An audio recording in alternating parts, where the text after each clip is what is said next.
My name is Neil Gupta, and I'm a junior at Monte Vista High School. Now you're probably wondering, why is a fellow high schooler up on the stage? Well, today I'd like to share with you a few experiences that I've had that have led me to a realization of a dream. A few days ago, I was able to help a high school student from Poland, and it was a great feeling to be able to do so. Now, I've never met the kid, never been to Poland, certainly didn't know Polish, and yet I was able to help him out. To me, this was like a dream come true, a dream that at one point I had thought to be impossible. That dream was to have a virtual online classroom where high school students all over the world can collaborate and work together, a classroom without borders. This seemingly impossible dream did come true for me, but it did not start out that way. I'd like to share a few experiences that I've had to explain to you how I got here. So first of all, let me share a little bit about my childhood. Until I entered my teenage years, my life was, I suspect, the same as yours.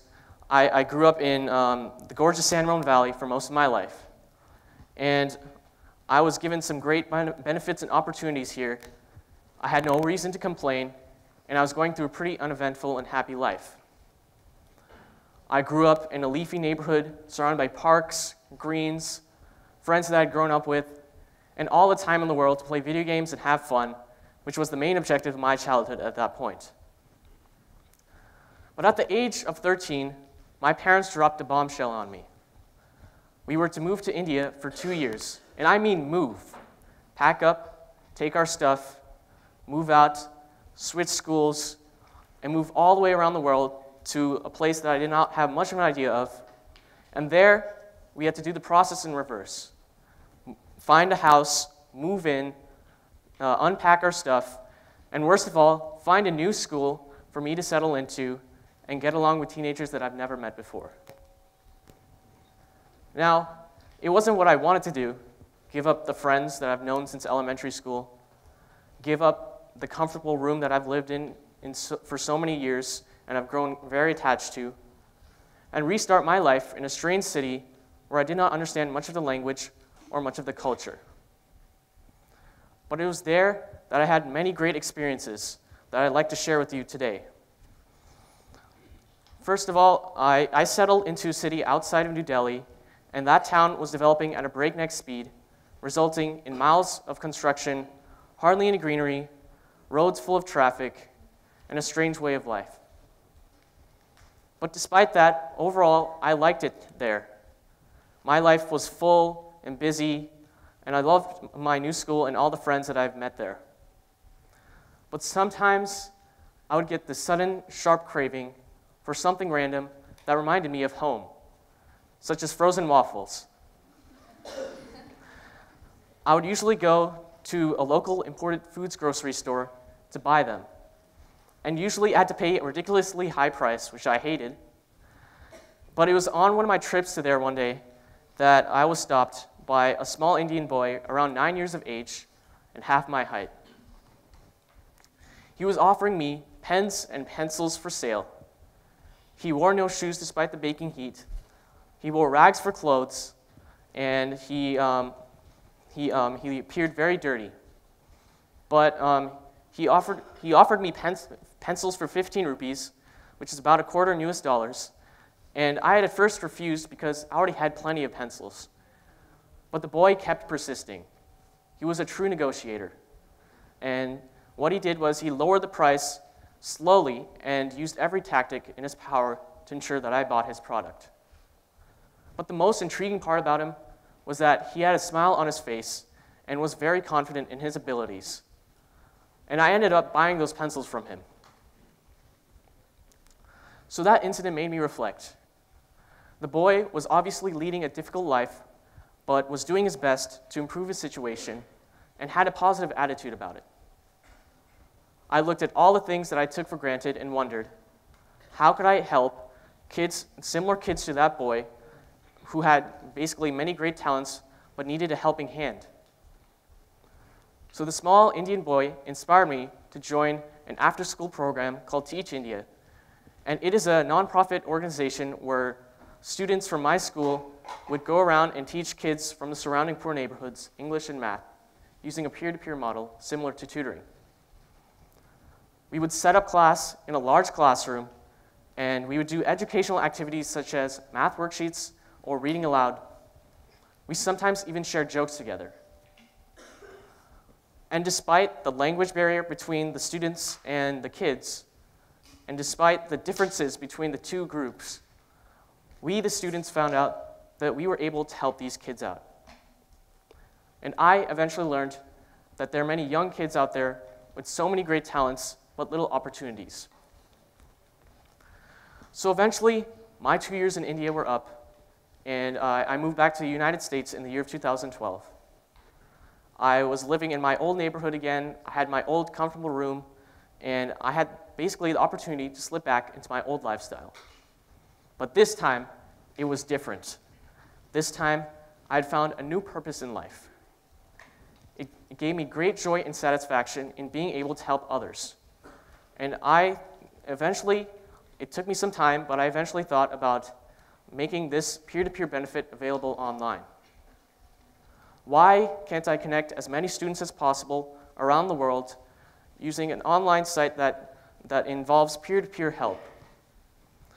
And that's exactly what I ventured to do. I call this program TeenMesh. Now, what is TeenMesh? TeenMesh is a site where students from anywhere in the world can log in and ask a question about anything that they need help with, mostly related to schoolwork. Now, since there are many students out there who don't have the resources at home to get help or can't afford to pay for expensive tutoring, they can use this site to get help, get the help that they need, or they can repay the favor by helping someone else out. Eventually, I launched the website, but the whole process of doing this, the progression of starting TeenMesh to where it is today was not easy. I had faced all kinds of challenges from the very beginning. The first one was that I didn't know how to make a website, and I didn't have the money to hire someone else to do it for me. So I struggled to learn, but eventually, after some help, I learned enough programming to get the website up. But even then, I still continued to face more challenges that seemed to block my path. The first one was that I couldn't get many people to sign up on the website. After all, a new website is like a new plant in a forest. No one knows about it until someone discovers it. So I had to break the first barriers of marketing TeenMesh. This seemed like an impossible task, and I questioned myself. Could I really pull this off? Did I have the skills necessary to make TeenMesh benefit a lot of people? But a really fortunate thing happened to me at the time. My friends flocked to help me out. The first of my friends, Ramon and Gupta, whom I met after I moved back to Danville, was the first to raise a hand. He spent many hours of innovatively marketing the site, and he basically got a lot of students helped out on TeenMesh. Another one of my friends, Karan Khanna, who I met in India and currently lives in Vancouver, also stepped up and started and got his friends to help other students on the site. But the most important thing that had happened to me at the time was that complete strangers were going on the website and started helping other students on it. Now, I didn't know who they were, but the bottom line was that they wanted to help others. And I found that fascinating. I learned that people had the natural desire and tendency to help others. And this was a revelation to me. After I developed TeenMesh, there are many changes that happened after that. So eventually, when I created TeenMesh, a lot of students went and benefited from it. But also, with their help, I'm really grateful because without them, TeenMesh would not be where it is today. And that all the people who I met were all united in a common purpose, and that was to help make others' dreams come true. Now, what is TeamMesh doing today? Well, TeamMesh today has hundreds of students from all over the world, and their questions range from algebra to biology to chemistry and many other subjects. Students come from various schools, and they can basically, they have the opportunity to earn volunteering hours. There are even these special types of volunteers called ambassadors who take the responsibility of spreading the word about TeamMesh in their local communities. Now, as we all know, the future of education is moving towards more online sources. Students are continually using Khan Academy and massive online open courses to get their education that they need. But that also means that they'll also need to be able to collaborate with their peers online as well. And that is where services like TeamMesh come in and help these students out.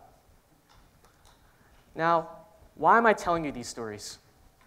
Because these stories have led me to ponder about another story, possibly the most important story of all. It is the story about mankind and about how we, mankind, have what we've been able to achieve and what lies ahead in our future. So the question I ask is, are we writing a happy ending for ourselves? Look at where mankind is today. We have achieved so much. We have survived some brutal wars, exterminated some terrible diseases, and sent men to the moon and came up with many great inventions. But today, we, mankind, face even more challenges that seem to threaten our future. For example, those issues include poverty, violence in the form of war and terrorism, and the struggle for limited natural resources are all issues that we eventually will have to conquer. And I know that my generation, our generation, have been given the greatest advantage that no other generation has been given so far. That advantage is that we are born into technology. Technology is second nature to us, and we can use it towards our own collective benefit if we choose to do so. That means we have a huge say in how our story of mankind proceeds forward. And I know that you guys can probably come up with many great ideas to help make an impact on the world. And while education is one way to advance the cause, I know that you guys can come up with many other great ideas that will make an impact on the world. And they don't have to be related to education. It can be related to medicine, healthcare, energy, you name it. Don't let anything other than your imagination limit you. But more importantly, don't worry about whether you don't have the skills or you can pull it off. Earlier, I didn't know how to make a website, but now look at where TeamMesh is today. I've started from the bottom and now I'm here. So believe that you can overcome every obstacle that can come into your path. But more importantly, believe in yourself because you got this. Believe that you can accomplish your goals and that don't worry if you have, all that it takes is faith and persistence. The requisite skills will come your way and helping hands will move you forward. The journey itself will be a reward, to say nothing of the end result of it. So this has been my personal experience so far. We may just be middle schoolers or high schoolers after all, but we don't need permission to jump into the fray. We can make a difference right now with our own ideas, and we don't need to wait for Superman to come over from Krypton. We can be superheroes ourselves if we choose to do so. So that is why I challenge you guys to come up with your own innovative idea, because I know that you have the power to change the world. Thank you.